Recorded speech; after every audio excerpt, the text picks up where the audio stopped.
Hello friends, welcome back to my channel. ഇന്ന് നമ്മൾ തയ്യാറാക്കാൻ പോകുന്നത് ബീഫ് ചില്ലിയാണ്.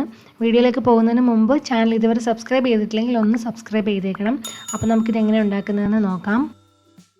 ഇതുണ്ടാക്കാൻ വേണ്ടിയിട്ട് ഞാനൊരു 1/2 കിലോ ബീഫ് നല്ലതുപോലെ കഴുകി വൃത്തിയാക്കി എടുത്തതിന് ശേഷം ഉപ്പും മഞ്ഞളും ഇട്ട് പ്രഷർ കുക്കറിലിട്ട് വേവിച്ചെടുത്തിട്ടുണ്ട്. അത് നമുക്ക് ആദ്യം ഒന്ന് മാറ്റി വയ്ക്കാം. എന്നിട്ടൊരു പാൻ ചൂടാക്കി അതിലേക്ക് 1 ടേബിൾ സ്പൂൺ എണ്ണ ഒഴിച്ചു കൊടുക്കാം. എണ്ണ ഒന്ന് ചൂടായി വരുമ്പോൾ അതിലേക്ക് 1/2 ടേബിൾ സ്പൂൺ ഇഞ്ചി വെളുത്തുള്ളി ചതച്ചത് ചേർത്ത് കൊടുക്കാം. എന്നിട്ട് കുറച്ച് സമയം അതിനൊന്ന് വഴറ്റിയെടുക്കണം.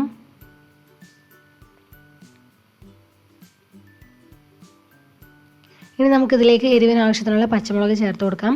ഞാനിവിടെ 2 പച്ചമുളക് അരിഞ്ഞതാണ് ചേർത്ത് കൊടുത്തിരിക്കുന്നത്. ഇനി ഇതിലേക്ക് ഒരു സവാള ഇതുപോലെ ക്യൂബായിട്ട് കട്ട് ചെയ്തെടുത്തിട്ട് ചേർത്ത് കൊടുക്കാം.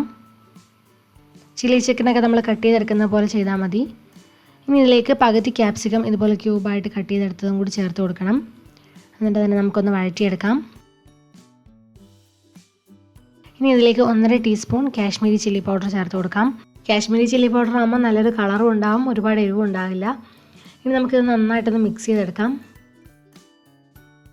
ഇനി ഇതിലേക്ക് നമുക്ക് 1 ടീസ്പൂൺ ചില്ലി സോസ് ചേർത്ത് കൊടുക്കാം. ചില്ലി സോസും കൂടെ ചേർത്ത് നന്നായിട്ടൊന്ന് മിക്സ് ചെയ്തെടുക്കണം.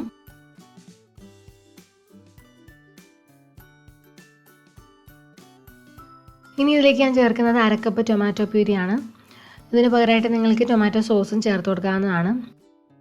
അപ്പോൾ ഇത് ചേർത്തിട്ട് നന്നായിട്ടൊന്ന് മിക്സ് ചെയ്ത് കുറച്ച് സമയം തക്കാളി ഒന്ന് വേവിച്ചെടുക്കണം. ഇപ്പോൾ ആ സോസൊക്കെ ഒന്ന് തിക്കായി വന്നിട്ടുണ്ട്. നമുക്കിനി ഇതിലേക്ക് 1 ടീസ്പൂൺ സോയാ സോസും കൂടി ചേർത്ത് കൊടുക്കാം. ആവശ്യത്തിനുള്ള ഉപ്പും കൂടി ചേർത്ത് കൊടുക്കണം. എന്നിട്ട് നന്നായിട്ടൊന്ന് മിക്സ് ചെയ്തെടുക്കാം. ഇത് ഞാനിപ്പോൾ നല്ലതുപോലെ മിക്സ് ചെയ്തെടുത്തിട്ടുണ്ട്. നമുക്കിനി ഇതിലേക്ക് വേവിച്ച് വെച്ചിരിക്കുന്ന ബീഫ് ചേർത്ത് കൊടുക്കാം. ബീഫും കൂടി ചേർത്ത് നന്നായിട്ട് ഒന്നുകൂടി മിക്സ് ചെയ്തെടുക്കണം. ഇനി ഈ സോസിൽ കിടന്ന ബീഫ് ഒന്നുകൂടി ഒന്ന് വെന്ത് വരണം. ഇപ്പോൾ ഈ ബീഫും സോസും കൂടെ നന്നായിട്ടൊന്ന് യോജിച്ച് വന്നിട്ടുണ്ട്. നമുക്കിനി ഇതിലേക്ക് 1/4 ടീസ്പൂൺ കുരുമുളക് പൊടിയും കൂടി ചേർത്ത് കൊടുക്കാം. എന്നിട്ട് ഒന്നുകൂടി മിക്സ് ചെയ്തെടുക്കാം.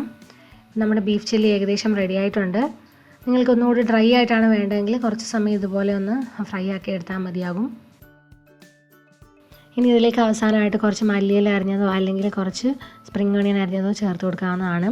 പിന്നെ നിങ്ങൾക്ക് ഗ്രേവി വേണമെങ്കിൽ കോൺഫ്ലവറും വെള്ളവും കൂടി ഒന്ന് മിക്സ് ചെയ്തിട്ട് അത് ചേർത്ത് കൊടുത്താൽ മതി. അപ്പോൾ നമ്മുടെ ബീഫ് ചില്ലി ഇവിടെ റെഡി ആയിട്ടുണ്ട്. എല്ലാവർക്കും ഈ റെസിപ്പി ഇഷ്ടമായെന്ന് വിചാരിക്കുന്നു. വീഡിയോ ഇഷ്ടമായാൽ ലൈക്ക് ചെയ്യണം, കമൻറ്റ് ചെയ്യണം, ഷെയറും ചെയ്യണം. ചാനൽ ഇതുവരെ സബ്സ്ക്രൈബ് ചെയ്തിട്ടില്ലെങ്കിൽ ഒന്ന് സബ്സ്ക്രൈബ് ചെയ്തേക്കണം. പുതിയ റെസിപ്പിയുമായിട്ട് വീണ്ടും കാണാം. Thank you for watching. By.